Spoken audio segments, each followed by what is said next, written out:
In this video, you'll learn how to link or unlink your Google account to Binance. This process will help you manage your account settings and ensure secure access to your Binance platform. Begin by logging into your Binance account. Once you are signed in, locate the account icon, usually found in the top right corner of the homepage.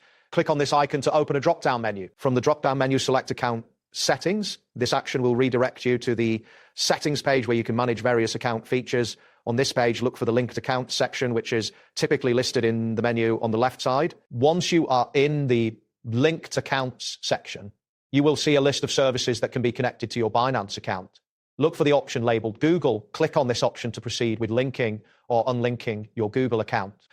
To link your Google account, click on the button labeled Connect Google Account.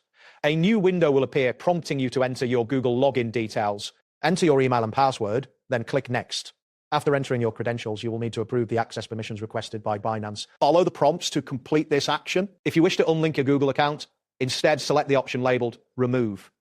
A confirmation message will appear asking if you are sure you want to unlink the account. Confirm your decision by clicking Yes or the equivalent button. After this, you may be required to complete a verification process, which could include entering a code sent to your registered email or phone number. After completing the linking or unlinking process, check the account list in the Link Accounts section to confirm that your action has been successfully updated. Ensure that the status reflects whether your Google account is now linked or unlinked. If you have linked your account, it is advisable to test the login to verify that access works correctly. This step ensures that your account is properly configured and ready for use. That wraps up today's guide.